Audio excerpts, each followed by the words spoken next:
श्रीमद् भगवद गीता का स्वधर्म क्या है, इस बारे में पूज्य स्वामी रामसुख दास जी साधक संजीवनी में लिखते हैं।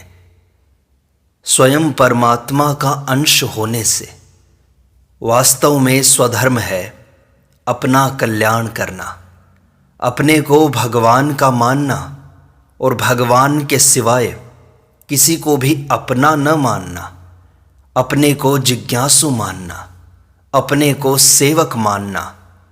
कारण कि ये सभी सही धर्म हैं, खास स्वयं के धर्म हैं, मन बुद्धि के धर्म नहीं हैं। बाकी वर्ण आश्रम शरीर आदि को लेकर जितने भी धर्म हैं वे अपने कर्तव्य पालन के लिए स्वधर्म होते हुए भी परधर्म ही हैं। कारण कि वे सभी धर्म माने हुए हैं और स्वयं के नहीं हैं। उन सभी धर्मों में दूसरों के सहारे की आवश्यकता होती है, अर्थात उनमें परतंत्रता रहती है। परंतु जो अपना असली धर्म है उसमें किसी की सहायता की आवश्यकता नहीं होती, अर्थात उसमें स्वतंत्रता रहती है। इसलिए प्रेमी होता है तो स्वयं होता है, जिज्ञासु होता है तो स्वयं होता है और सेवक होता है तो स्वयं होता है। अतः प्रेमी प्रेम होकर प्रेमास्पद के साथ एक हो जाता है, जिज्ञासु जिज्ञासा होकर ज्ञातव्य तत्व के साथ एक हो जाता है और सेवक सेवा होकर सेव्य के साथ एक हो जाता है। ऐसे ही साधक मात्र साधना से एक होकर साध्य स्वरूप हो जाता है।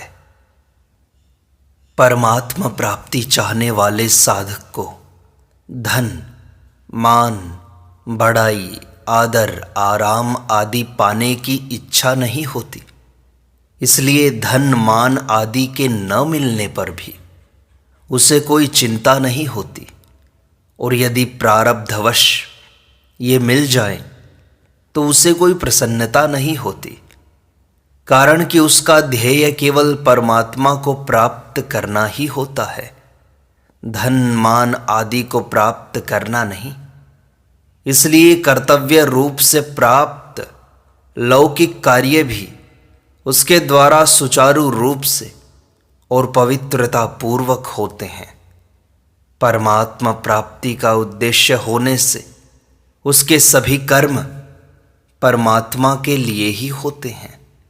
जैसे धन प्राप्ति का ध्येय होने पर व्यापारी आराम का त्याग करता है और कष्ट सहता है, और जैसे डॉक्टर द्वारा फोड़े पर चीरा लगाते समय इसका परिणाम अच्छा होगा, इस तरफ दृष्टि रहने से रोगी का अंतःकरण प्रसन्न होता है।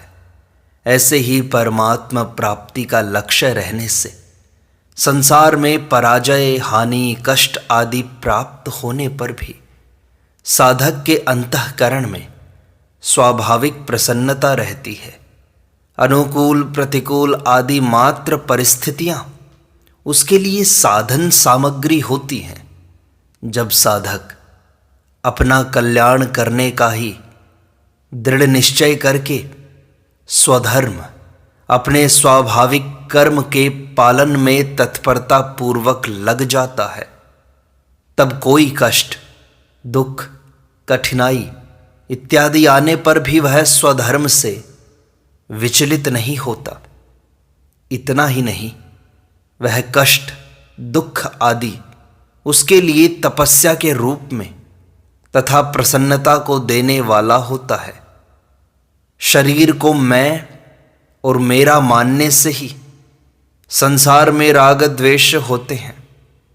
राग द्वेष के रहने पर मनुष्य को स्वधर्म परधर्म का ज्ञान नहीं होता।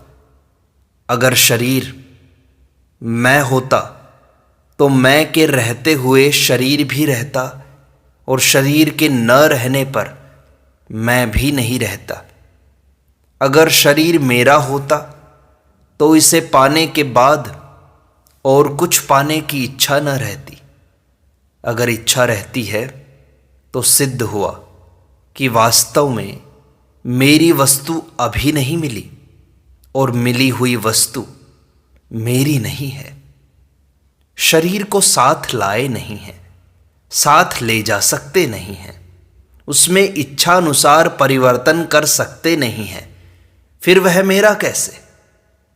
इस प्रकार शरीर मैं नहीं और मेरा नहीं, इसका विवेक सभी साधकों में रहता है। परंतु इस ज्ञान को महत्व न देने से उनके राग द्वेष मिटते नहीं हैं। अगर शरीर में कभी मैंपन और मेरापन दिखाई भी दे जाए तो भी साधक को उसे महत्व न देकर अपने विवेक को ही महत्व देना चाहिए। अर्थात शरीर मैं नहीं और मेरा नहीं, इसी बात पर दृढ़ रहना चाहिए। अपने विवेक को महत्व देने से वास्तविक तत्व का बोध हो जाता है। बोध होने पर राग द्वेष नहीं रहते। राग द्वेष के न रहने पर अंतःकरण में स्वधर्म पर धर्म का ज्ञान स्वतः प्रकट होता है और उसके अनुसार स्वतः चेष्टा होती है। श्री भगवान कहते हैं, परधर्मो भयावह। यदि परधर्म का पालन वर्तमान में सुगम दिखाई देता है तथा परिणाम में वह सिद्धांत से भयावह है, यदि मनुष्य स्वार्थ भाव का त्याग करके परहित के लिए स्वधर्म का पालन करे तो उसके लिए कहीं कोई भय नहीं है। एक शंका उठती है। 18वें अध्याय के 42वें, 43वें और 44वें श्लोक में क्रमशः ब्राह्मण, क्षत्रिय, वैश्य और शूद्र के स्वाभाविक कर्मों का वर्णन करके भगवान ने 47वें श्लोक के पूर्वार्ध में भी यही बात की, श्रेयान् स्वधर्मो विगुणः परधर्मात् स्वनुष्ठितात्, ये बात कही है। अतः जब यहाँ दूसरे के स्वाभाविक कर्मों को भयावह कहा गया है, तब 18वें अध्याय के 42वें श्लोक में कहे ब्राह्मण के स्वाभाविक कर्म भी दूसरों के लिए भयावह होने चाहिए, जबकि शास्त्रों में सभी मनुष्यों को उनका पालन करने की आज्ञा दी गई है। ये शंका पैदा होती है। इसका समाधान है, मन का निग्रह, इंद्रियों का दमन आदि तो सामान्य धर्म है और 16वें अध्याय के पहले से 3 श्लोक तक जिनका पालन सभी को करना चाहिए, क्योंकि ये सभी के स्वधर्म हैं। ये सामान्य धर्म ब्राह्मण के लिए स्वाभाविक कर्म इसलिए हैं कि इनका पालन करने में उन्हें परिश्रम नहीं होता, परंतु दूसरे वर्णों को इनका पालन करने में अत्यधिक कठिन परिश्रम करना पड़ता है। स्वाभाविक कर्म और सामान्य धर्म दोनों ही स्वधर्म के अंतर्गत आते हैं। सामान्य धर्म के सिवाय अपने स्वाभाविक कर्म में पाप दिखाई देते हुए भी वास्तव में पाप नहीं होता। जैसे केवल अपना कर्तव्य समझकर स्वार्थ, द्वेष इत्यादि के बिना शूरवीरता पूर्वक युद्ध करना क्षत्रिय का स्वाभाविक कर्म होने से इसमें पाप दिखाई देते हुए भी वास्तव में पाप नहीं होता। स्वभाव नियतम कर्म कुर्वन्नाप्नोति किल्बिषम। सामान्य धर्म के सिवाय दूसरे के स्वाभाविक कर्म भयावह होते हैं, क्योंकि उसका आचरण शास्त्र निषिद्ध है और दूसरे की जीविका को छीनने वाला है। दूसरे का धर्म भयावह इसलिए है कि उसका पालन करने से पाप लगता है और वह स्थान विशेष तथा योनि विशेष नरक रूप भय को देने वाला है।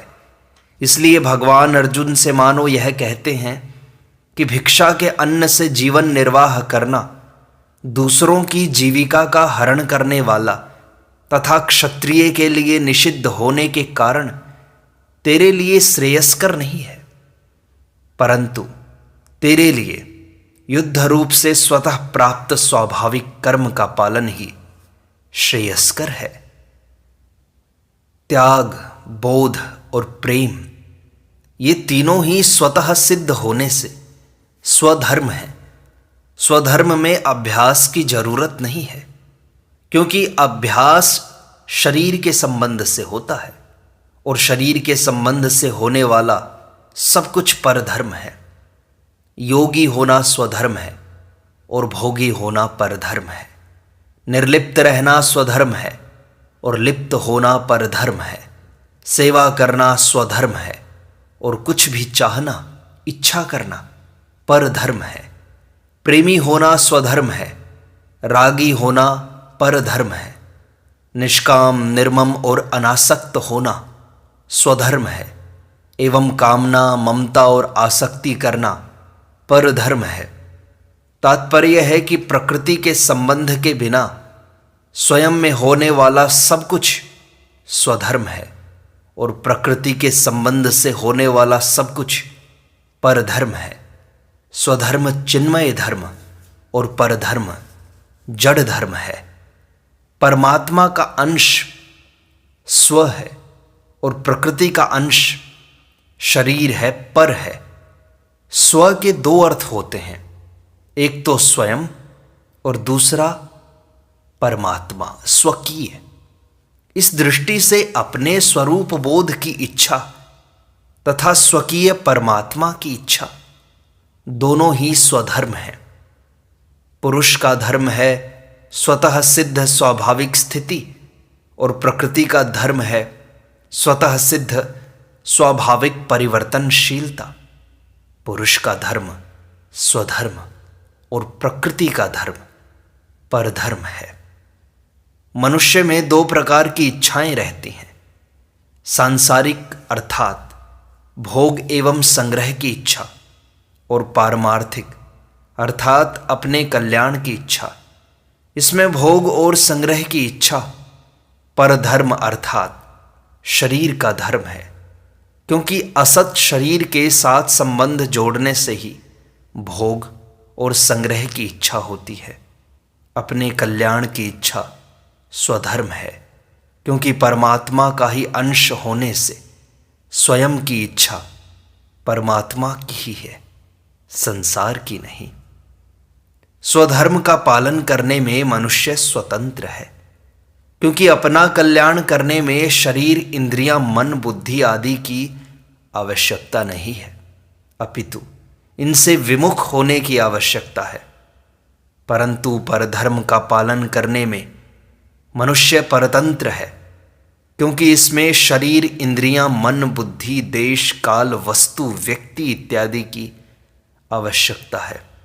शरीर आदि की सहायता के बिना परधर्म का पालन हो ही नहीं सकता।